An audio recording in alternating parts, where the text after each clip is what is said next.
Breaking news! Breaking news!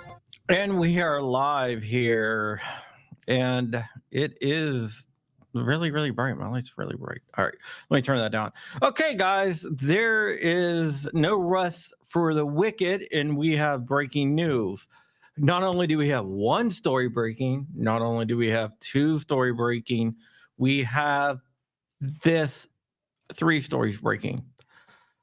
Okay, and so let's start out with, we're going to work our way from California back east. So in California, there's something called May versus Bonta, which is a lawsuit challenging SB2. SB2 was basically California's Concealed Carry Improvement Act analog, basically the same law as in New York, but in California. The Ninth Circuit Court originally put an administrative stay on the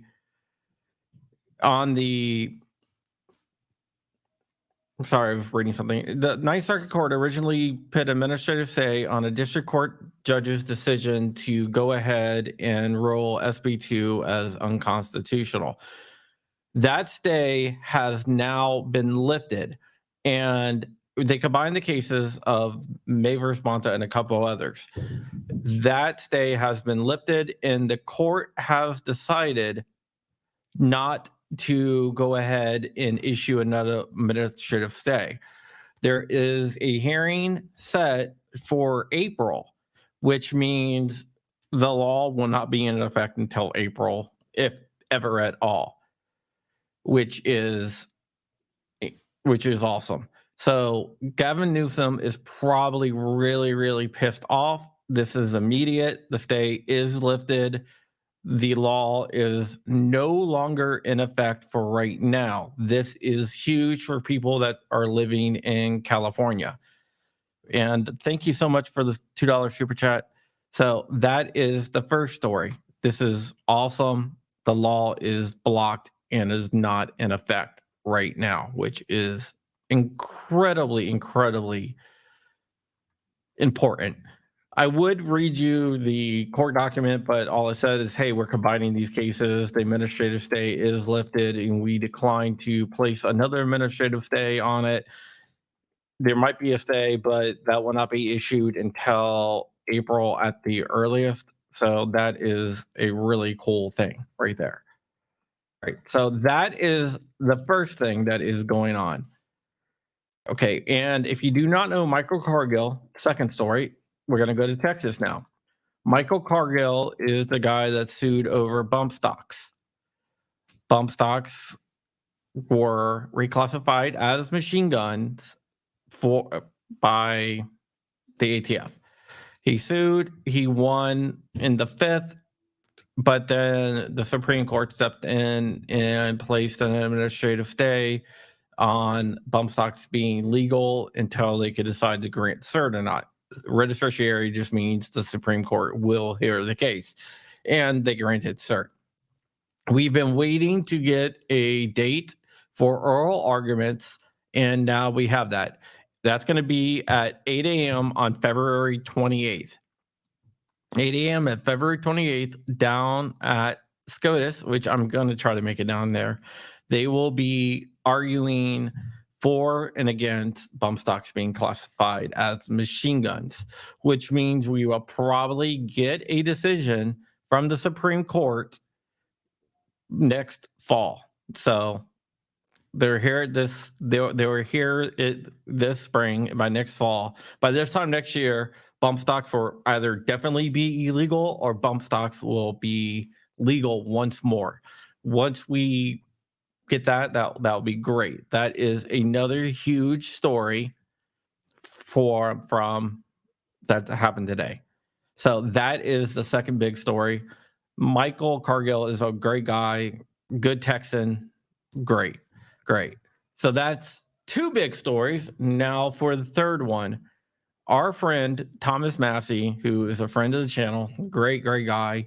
He is a true gun person in Congress. He's just not acting. He's really a gun guy. I've spoken to him. He knows a lot about guns. He has introduced a bill that is backed by the National Shooting Sports Federation, NSSF, the people that put on SHOT Show, that would lower the age to buy a handgun from 21 to 18 federally, which means 18-year-olds will be able to go through a NICS check to buy a handgun. Right now, you can still buy a handgun at 18, but you have to buy it through a private sale. But this will change it so you can buy it directly from a dealer at the age of 18. So that is another big story here. I don't think it has any chance of passing. Even if it did get through Congress, Biden would veto it. But it is good to see that these bills are being introduced and being pushed, which is good. The way bills work is that you introduce them over and over again, even though you know they're going to fail every single time. You build more and more and more support. And then when you have control of the White House and both chambers of Congress, maybe you have a chance of passing it. That's the way that the political game is played.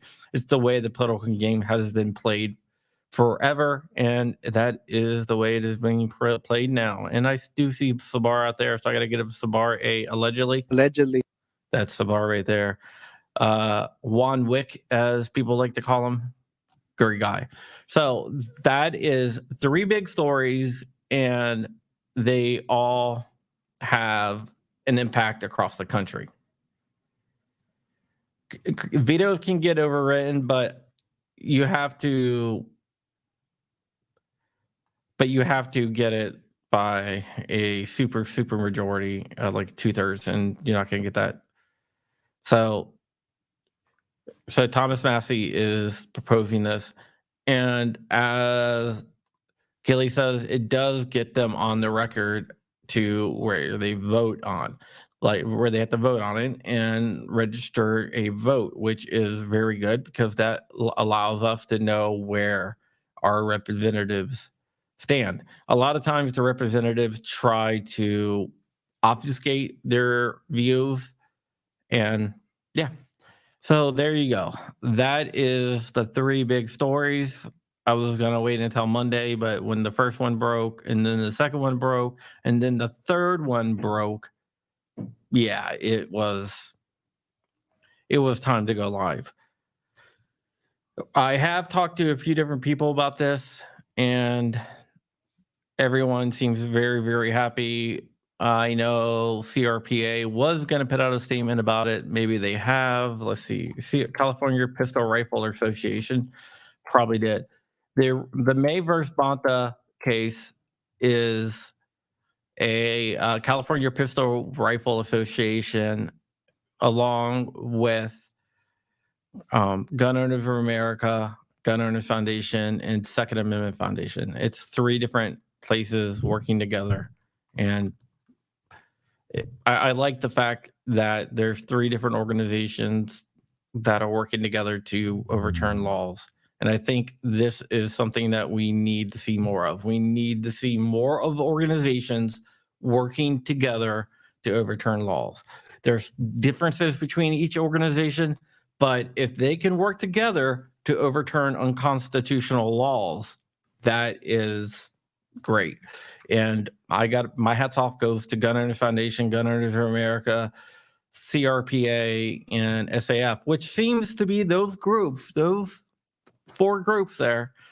GOF is the nonprofit arm of GOA, but they do file long lawsuits. Oh, and Gun Owners of California as well. Those 5 groups. Gun Owners of California is part of GOA as well.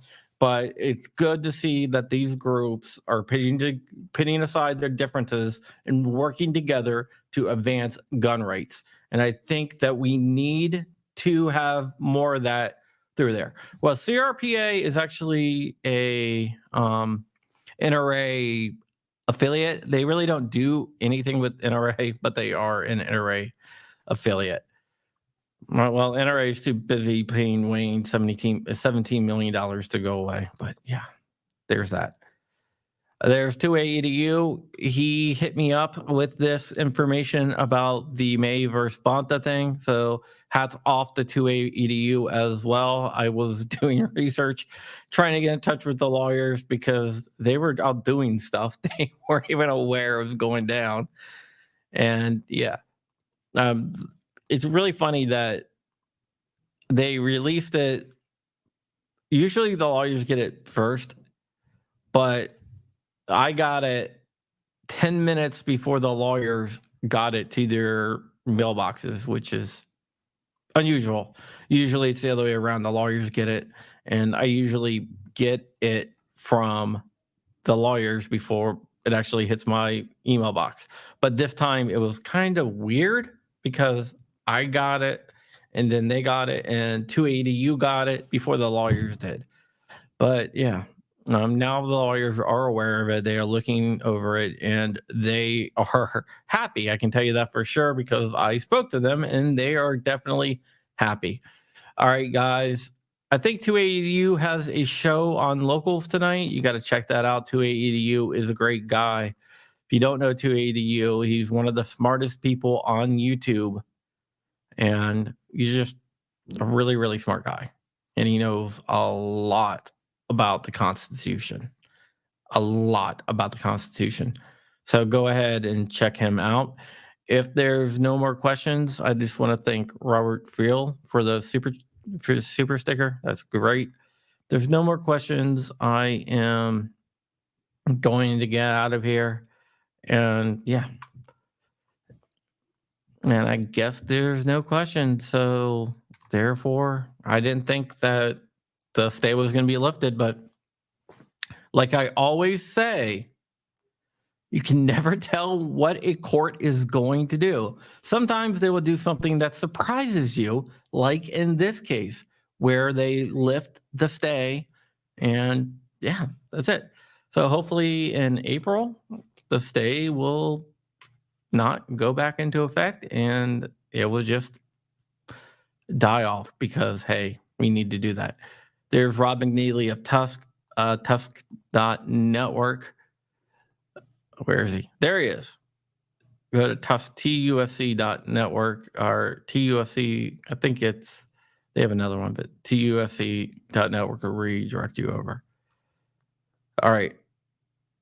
The FBC case was challenging the SB2 was folded into May versus Bonta. So now they are consolidated into one case. So FBC is going to go ahead and do that. So I guess FBC is going to be joining on with the case since their case got rolled into the May versus Bonta case. So it's definitely a good thing, and they have a lot more firepower coming at this. I also do not think that this is going to survive the 9th. I know the 9th is a very, very anti-gun court system, but I think that they are going to rule for freedom this time. But we'll have to see. You can never, ever tell. All right, guys, I'm going to get out of here and get going. All right, guys, I love you guys very much. Stay ever vigilant, stay ever free, keep in the fight. I am out of here. Not only does Mike, my friend DLD After Dark have a show tonight, but so does some other people. So be sure to watch the live streams because it always helps out people. 280U, DLD After Dark, and whoever else. All right. See you guys.